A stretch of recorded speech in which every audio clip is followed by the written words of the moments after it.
রায়হানের চোখ ধীরে ধীরে কঠিন হয়ে ওঠে। কোথায় গেছে? আর তুমি কে? মোকলেশ চাচা কই? অনেক দিন হলো ম্যাডাম বাড়িতে থাকেন না। মোকলেশ তো আমার আব্বা ছিল। তিনি 1 বছর আগেই মারা যান। তারপর থেকে আমি এনে কাজ করি দারোয়ানের। রায়হানের বুকের ভিতরটা ঝাঁকুনি খাই। ও গেটের গ্রিল ধরে এগিয়ে আসে। বাড়ির প্রতিটা দেওয়াল যেন ওকে চেনে। আর রোজ নেই শুনেই ভিতরে পা ফেলে রোজের নাম ডেকে চিৎকার করে ডাকতে থাকে।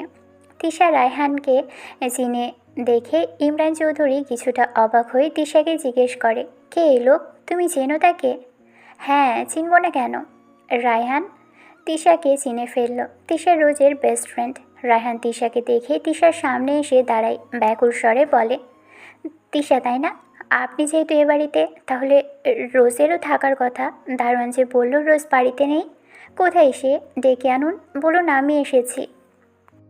ইমরান চৌধুরী কিছু বুঝে উঠতে পারলেন না। তিনি কোনো ঝামেলা চান না। তারপরেও তিশার দিকে রাগান্বিত চোখে তাকিয়ে আবার রায়হানের দিকে দৃষ্টি নিক্ষেপ করে জবাব দেয়, কথা কি শুনতে পাওনি?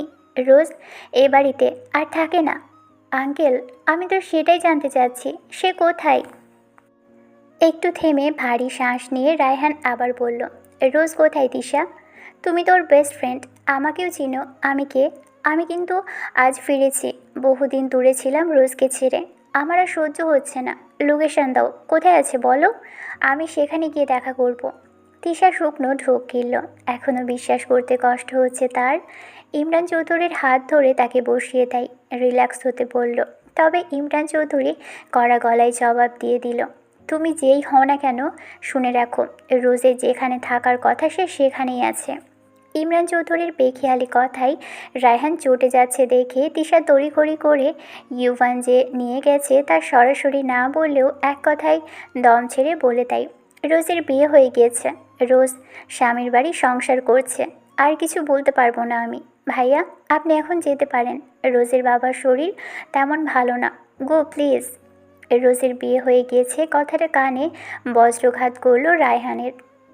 বাঁ হাতের ধূসর কোটটা পড়ে যায় ফ্লোরে। পায়ের নিচের মাটিটা যেন মুহূর্তেই ফেটে দুভাগ হয়ে গিয়েছে। রায়হানের অধর তিরতির করে কাঁপতে শুরু করে। রোজের বিয়ে হয়ে গেছে মানে? এটা কি করে হতে পারে? রায়হান ইমরান চৌধুরীর পরোয়া না করে সোজা দোতলা সিঁড়ি বেয়ে দৌড়ে উঠতে শুরু করে। রায়হানকে উপরে যেতে দেখে ইমরান চৌধুরী ক্ষেপে দারোয়ানকে ডাকতে শুরু করেন। তবে তিশা তাকে শান্ত হতে বলে। বুঝিয়ে শুনে বলে, একটু শান্ত হন, আমি সব বুঝিয়ে বলবো। ব্যাপারটা আপাতত আমাকে দেখতে দিন। আমায় বিশ্বাস করেন তো নাকি? প্লিজ। ইমরান চৌধুরী চুপ হতেই তিশা রায়হানের পিছন পিছন উপরের করিডোর বেয়ে রোজের বেডরুমে যেতে থাকে। রায়হান রোজের ডোর ঠেলে ভিতরে প্রবেশ করে। বুকের ভিতরটা চিনচিন করে উঠছে। কানকে এখনও বিশ্বাস করতে পারছে না। রোজের পুরো রুম পিঙ্ক থিমে সাজানো, একদম সুন্দর করে পরিপাটি করে সাজানো। রোজ চলে যাওয়ার পরে রুমটা যেমন ছিল তেমনই আছে। বিছানার উপরে সেলফোনটা ওভাবেই পড়ে আছে। তিশাও আর এই রুমে আসেনি, তবে আজ রায়হানের পিছু পিছু প্রবেশ করলো। রোজকে ছাড়া রোজের বেডরুম সাজানো গোছানো হলেও শূন্য। তিশা চোখ বড় বড় করে আবার জিজ্ঞেস করে, রায়হান ভাইয়া, আপনি কি সত্যি সত্যি রোজের জন্য এসেছেন? আপনাকে বলার মতো কোনো ভাষা আমার নেই। রায়হান স্তব্ধ হয়ে দাঁড়িয়ে রইল। মুখের ভাষা যেন হারিয়ে বসে আছে চিরতরে। নিথর গলায় বলল, কেন? আপনারা কি ভেবেছিলেন আমি ভুলে যাব তাকে? মানুষ প্রেম ভুলতে পারে, ভালোবাসা নয়। একটু থেমে, রোজ তো আমায় কথা দিয়েছিল, তাহলে কথার খেলাপ কেন করলো? আপনি তো সব জানতেন। রোজকে একবারও বলেছিল সে আপনাকে ভালোবাসে? বলেনি। তাহলে কিসের কথা বলছেন আপনি? আর কেউ না জানলেও আমি জানি আপনি একতরফা ভালোবেসেছেন। আর এগুলো তো 4 বছর আগের কথা। এসব নিয়ে আপনি এখনও পড়ে আছেন? আনবিলিভেবল। আপনি কি জানেন রায়হান ভাই, রোজ গত 4 বছরে একবারের জন্য আপনার নামও উচ্চারণ করেনি। আর আপনি ভুলে যান ওকে। আমেরিকা যাওয়ার পর ভুলে যাওয়ার দরকার ছিল। আর মনে রেখেও লাভ নেই। আপনি আর রোজের ছায়াও মারাতে পারবেন না। রায়হান সামনে এগোলো। বিছানার পাশে রোজের একটা ছবি রাখা, ল্যাম্পের পাশে। রায়হান সেটা হাতে নিল। হাতটা কেমন কেঁপে কেঁপে উঠছে। কত বছর পর রোজকে দেখলো। কোনো যোগাযোগ ছিল না, দেখার সুযোগ হয়ে ওঠেনি। ছবিটার দিকে নিষ্পলক তাকিয়ে রইল। হৃদস্পন্দনটা যেন থমকে গেল। সময়টা 2021। রোজ যখন সবে 9 ক্লাসে উঠল তখন থেকেই রায়হান মির্জা রোজের পিছন পিছন ঘুরত। শিল্পপতির মেয়ে হওয়া দাপুটের স্বভাব রোজের তখন থেকেই ছিল। ভয় কোনো ছেলে গা ঘেঁষতে না পারলেও স্কুলের প্রিন্সিপালের ছেলে রায়হান মির্জা থেকে ছাড় পায়নি। রায়হান তখন সবে ভার্সিটি শুরু করে। ছাত্রদলে বেশ নামডাকও ছিল, রাজনীতিতে ছড়িয়ে গিয়েছিল। ভার্সিটির সকলেই জানত রায়হান মির্জার একমাত্র দুর্বলতার কথা। পাগলের মতো ভালোবাসত স্কুল পড়ুয়া রোজকে। রোজের স্কুলের সামনে বাইক নিয়ে দাঁড়িয়ে থাকতো। তার আসক্তি এতটাই দিন দিন বেড়ে যাচ্ছিল যে তুর্জা হাউসের রোজের ব্যালকানি নিচে প্রতি রাতে এসে বাইক নিয়ে দাঁড়িয়ে থাকতো। রোজ কখনোই পাত্তা দিত না, ইগনোর করতো। তারপরও বেপরোয়া বেহায়া রায়হান হাল ছাড়ত না। রোজকে পাওয়ার আকাঙ্ক্ষা দিন দিন তীব্র থেকে তীব্র হয়ে উঠল, প্রায় পাগল প্রায় হয়ে যাচ্ছিল। রোজকে কাছে পাওয়ার তীব্র ইচ্ছেই বশীভূত হয়ে উপায়ন্তর হিসেবে রোজকে বিয়ে করে নেওয়ার ইচ্ছে পোষণ করল। হেডমাস্টার আব্দুল মির্জা জাহানারা মির্জার ছেলের মুখে বিয়ের কথা শুনে খুবই বিরক্ত হয়েছিলেন। জাহানারা বেগম রোজকে চিনতেন, ছেলে যে ভালোবাসে তাও জানতেন, তবে কিছুতেই রাজি হলেন না। কীভাবেই বা হতেন তিনি? রায়হান সবেমাত্র ভার্সিটিতে ভর্তি হয়েছে, তার উপরে তার স্বামী চান রায়হান ডক্টরি পড়তে বিদেশে যাক। তিনি স্কলারশিপে অ্যাপ্লাইও করে রেখেছে, তবে রায়হান নিজের কেরিয়ারে বিন্দু পরিমাণ ফোকাস করছিল না। ভার্সিটিতে ভর্তি হয়ে যায়, তার মন মস্তিষ্ক জুড়ে শুধু রোজ আর রোজ। একদিন গোধূলি বেলায় রায়হান এসে মায়ের পায়ের কাছে বসে পড়ে বলে ওঠে, আমি বিয়ে করতে চাই, তোমরা রোজের সাথে আমার বিয়ের ব্যবস্থা করবে কিনা বলো। জাহানারা মির্জা সেদিন ছেলের মুখের উপর সাফ না জানিয়ে দেন। রায়হান বাড়ি থেকে বের হয়ে রাতের দিকে তুর্য হাউসের পিছনে এসে বাইক নিয়ে দাঁড়িয়ে থাকে, এক পা অবধি না নড়িয়ে। রোজ তখন ব্যালকানিতে দাঁড়িয়ে কানে হেডফোন লাগিয়ে গান শুনছিল। রোজ গান শুনতে শুনতে গান গাইতে ভীষণ ভালোবাসে। গান শুনতে শুনতে হঠাৎ ব্যালকানির দিকে চোখ পড়তেই দেখতে পাই রায়হান বাইকে গা হেলিয়ে দাঁড়িয়ে আছে। রায়হানের সেদিকে দৃষ্টিও তার দিকে। কম বয়সের তরুণী কিছুক্ষণ তাকিয়ে রইল সামনে থাকা শ্যামপুরুষটার দিকে। কিঞ্চিত ভেবে নিচে নেমে এসে দাঁড়ায় রায়হানের সামনে, হাত দুটো পিছনে নিয়ে বলে, আপনাকে কতবার বারণ করেছি আমার বাসার সামনে আসবেন না, কেন শোনেন না বলুন তো? রায়হান মৃদু হাসল। রোজ বারবার তাকে দাঁড়িয়ে দেয় বলেই তো সে রোজকে আরও বেশি ভালোবাসে। সে নির্দ্বিধায় বলল, প্রেম করবে না, ভালোবাসবে না, ফাইন, বিয়ে করতে পারবে? ভালোবাসা না হয় আমি শিখিয়ে দিব। রোজ নিরুত্তর, না কোনো জবাব দিল না, আর না কোনো অবাক হলো। রায়হান চুলগুলো ব্যাকব্রাশ করতে করতে বলে, তুমি জানো আমায় চলে যেতে হবে ভিন দেশে? আমি যেতে চাই না, তুমি শুধু একবার বলো। রায়হান ভাইয়া যাবেন না? আমি তোমার জন্য সব ছাড়তে রাজি। যদি বলি আপনি যাবেন, যেতে বলছো, আমায় মিস করবে, জানি তোমার কষ্ট হবে না, তবে আমার যে খুব কষ্ট হবে। আমি যাব না, যতদিন পারবো তোমার পিছু নিব, সারা জীবন হলে সারা জীবনই। রোজ কথা বাড়াতে চাইল না, চলে যেতে নিল বাড়ির ভিতর। তবে যাওয়ার আগে বলল, আপনাকে আমেরিকায় যেতে হবে, ডক্টর হয়ে ফিরে আসুন। বিদেশ গেলে তোমায় পাবো, যদি কথা দাও অপেক্ষা করবে, তাহলে তোমার জন্য হলেও আমি যাব। আমি কি অযোগ্য তোমার জন্য? রোজ পিছন ফিরে জবাব দিল, আপনি অযোগ্য মোটেও না, আপনি আমার থেকে ভালো ডিজার্ভ করেন। আমি সত্যিই এখন এসব নিয়ে ভাবছি না, তবে হ্যাঁ, আপনি পড়াশোনা শেষ করে ফিরে আসুন। যদি আপনার মন পরিবর্তন না হয়, এসে না হয় আমার বাবার কাছে বিয়ের প্রস্তাব জানাবেন। তবে একটা শর্ত, আমার সাথে কোনো প্রকার যোগাযোগ করার চেষ্টা করবেন না বর্তমান। রোজের বলা শেষ বাক্যটুকুর কথা বলল তিশাকে রায়হান। রায়হান তো রোজের কথা মতোই গিয়েছিল ভিনদেশে, তাহলে রোজ কী করে বিয়ে করতে পারে অন্য কাউকে? রায়হান রোজের ছবিটা বুকে আঁকড়ে ধরে ধপ করে বিছানার পাশে ফ্লোরে বসে পড়ে। মস্তিষ্ক ছিঁড়ে যাচ্ছে, বুক পুড়ে যাচ্ছে। রোজ বিয়ে করেনি, করেছে রায়হানকে খুন। তিশা বিছানার উপর পাশে বসে পড়ল, তারপর বলে ওঠে, আপনি পুরোটা জানেন না, আমি জানি। রোজ সেদিন কথাগুলো আপনার মায়ের বলার কারণেই বলেছিল। তিনি জানতেন রোজকে ছাড়া আপনাকে আর কেউ রাজি করাতে পারবে না, তাই তিনি রোজকে এসব বলতে বলেছিলেন। আমরা ভেবেছি অনেকগুলো বছর, অনেকটা সময়, মানুষের মন পরিবর্তন হতে ন্যানো সেকেন্ডও লাগে না। আপনিও সব ভুলে বিদেশের মাটিতে পা ফেলে কেরিয়ারে ফোকাস দিবেন। রায়হান হাসল, করুণ হাসি, নিজের নিষ্ঠুর করুণ ভাগ্যের পরিহাসের কথা ভেবেই হাসল। পকেট থেকে ওয়ালেটটা বের করলো, সেখানে রোজের ছবি, চুলে বেনুনি করা, গালের টোলটা স্পষ্ট বোঝা যাচ্ছে। পুরুষ মানুষ নাকি কাঁদে না, তবে রায়হানের চোখে কেন আজ জল জমে উঠল। শব্দহীন কান্না। রায়হান আর্তচিৎকার করে উঠল, আমি কি করে থাকবো রোজ? আমি যে মরে যাব। তুমি জানো 4 বছর ঠিক কতটা সময় চলে গেছে?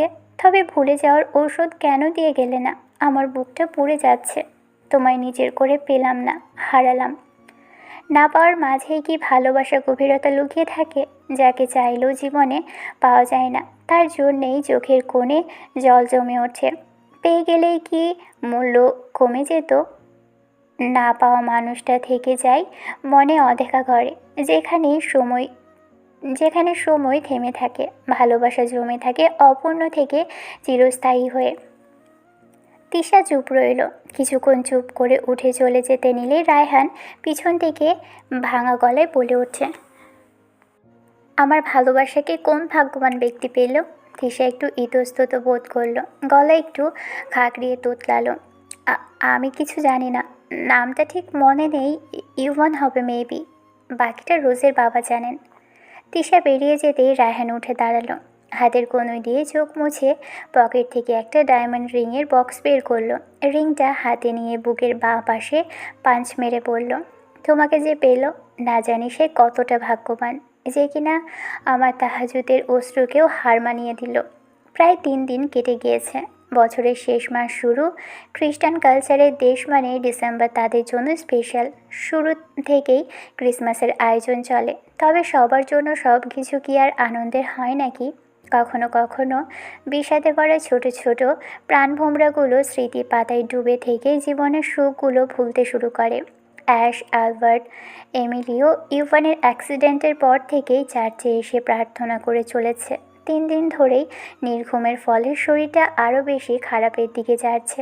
গির্জার ভিতরে ঠান্ডা হাওয়ার সাথে মিশে থাকা ধূপের গন্ধটা যেন ইউভানের দাদির বুক ভেঙে কান্না দীর্ঘশ্বাসের শব্দে মিশে যাচ্ছে। তিনি বিড়বিড় করেন, holy father, God deliver my grandson from the hands of darkness. তার গলা ভেঙে আসে, মোমবাতির আলো কাঁপে। তিনি ধীরে ধীরে ইউভানের নামটা ফিসফিস করে, মাই ইউভান। অ্যাশ আলবার্ট একটা বেঞ্চের মধ্যে বসে রইলেন, পাশেই রাখা বাদামি রঙের একটা ডায়েরিটা খুলে লিখতে বসলেন।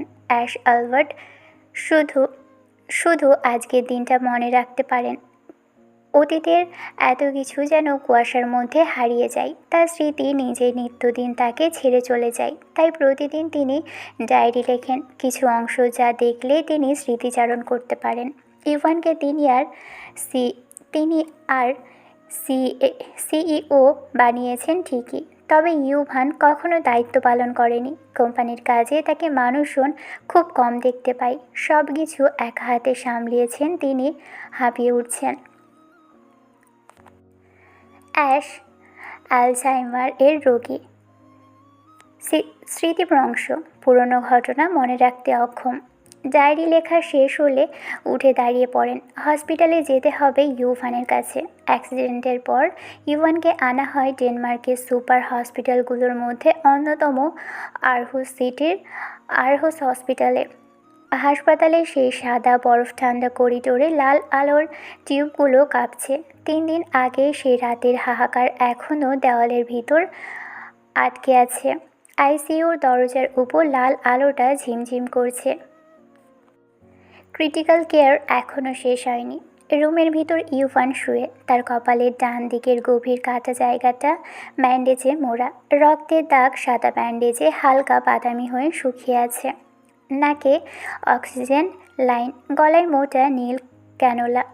তুষার ডক্টরের নোটে চোখ বোলাচ্ছে, সেখানে এক অংশে লেখা সাইকোলজিক্যাল ভলাটিলিটি।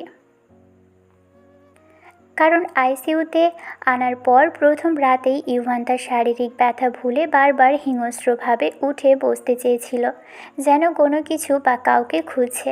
ইভানের ডান হাতটিতে স্লিং অ্যাক্সিডেন্টের হাড় সরে গিয়েছে, বাম হাতের আঙুলে গভীর ক্ষত। তবুও সবচেয়ে ভয়ঙ্কর ব্যাপার, তার মুখের উপর এখনও সেই দানবীয়তার ছাপ। রাহা বসে আছে তুষারের পাশে, মাথায় ব্যান্ডেজ পেঁচানো। বাড়িতে ঝাড়বাতির কাজ টুকরো ভেঙে তার কপালে পড়েছিল।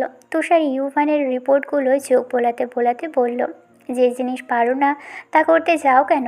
মেয়ে মানুষ হই কোমল পদ্ম ফুলের মতো, তাদের হাতে অস্ত্র শোভা পায় না। রাহা একবার মুখ উঁচিয়ে তুষারের দিকে তাকালো, তারপর আবারও মুখ ফিরিয়ে বলল, এসব কঠিন বাক্যের মানে আমি বুঝি না। আমি শুধু আমার ভাইকে হেল্প করছিলাম, দ্যাটস ইট। নেক্সট হেল্পের চেষ্টাও করো না। তুষার রাহার হাতে ইউভানের ফাইলগুলো ধরিয়ে চলে যাওয়ার আগে রাহাকে উদ্দেশ্য করে বলে যায়, নিকোলাসে বেডম্যান নিকোলাস এ বেডম্যান, ওর থেকে দূরে থাকো। মানে what do you mean? Time হলে বুঝে আসবে। তুষারকে বেশ চিন্তিত দেখাচ্ছে। ডক্টর বলেছেন সপ্তাহখানেকের মধ্যেই ইউভানের হুঁশ ফিরতে পারে। তবে তুষার চিন্তিত ইউভানকে নিয়ে নয়। জ্ঞান ফেরার পর যখন জানতে পারবে তার মার্সিডিজ কারের ভিতর থেকে একটা পোড়া লাশ পাওয়া গিয়েছে, যা রোজ তুর্য চৌধুরীর, তুষার কী করবে বুঝে উঠতে পারছে না। আপাতত কাউকেই কিছুই জানায়নি, সবাই জানে রোজ নিখোঁজ।